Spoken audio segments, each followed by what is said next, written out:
Our devotional thought from Proverbs today is very simple. God is not the controller. Sin is the controller. Ever since I was born again, I've listened to Christians say that God is too controlling, that the Word of God is too legalistic and too controlling, that the church is too controlling. And you know what? I've never found any of that. Because at the core of the church is Jesus.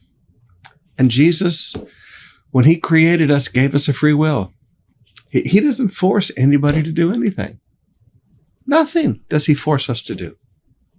God is not controlling. The church is not controlling. What is controlling is sin. Now look at Proverbs chapter 5, verse 21 and 22 with me, please. For the Lord sees clearly what a man does, examining every path he takes. Okay, God watches. God knows the sin. An evil man, verse 22, is held captive by his own sins. They are the ropes that catch and hold him. What are the ropes that catch and hold a man? Other people controlling them? No. It's their own sins. Their own lying controls them. Their own greed controls them. We hear people talk about addictions today. Well, I have a drug addiction. Well, I have an alcohol addiction. Well, I have a tobacco addiction. Well, I have a stealing addiction. Well, I have a sexual addiction. Well, I have a lying addiction. And we make this out to be some kind of a sickness. It's a sin. And yes, it does control you. Now, at some point, we have to recognize God is not controlling. God says, you know what? I gave you a free will. I would like you to love me. I would like you to follow me, but that's your choice. But sin doesn't give you a choice.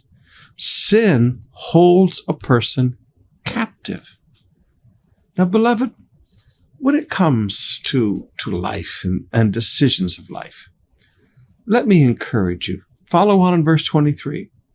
He said, this man who is controlled by sin will die for lack of self-control. He will be lost because of his great foolishness. That lack of self-control allowed you to be taken captive to sin.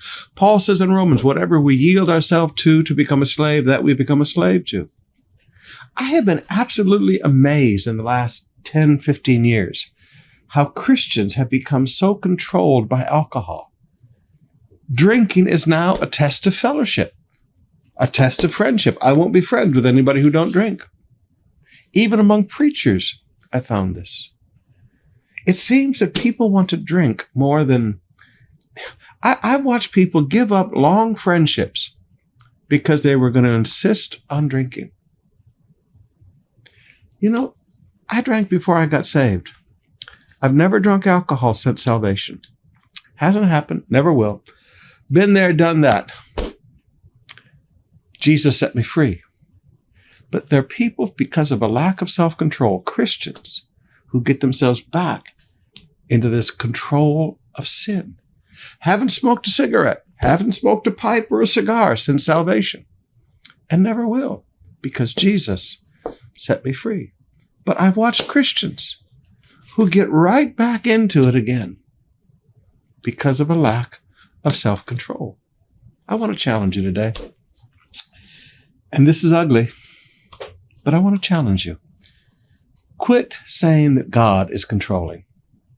Quit saying that the Word of God and the things of God and the church of God is controlling. It's not. The church, everything about God is the great liberator. Do what you want. But sin doesn't give you a choice. Exercise some self-control and get out of sin and find freedom.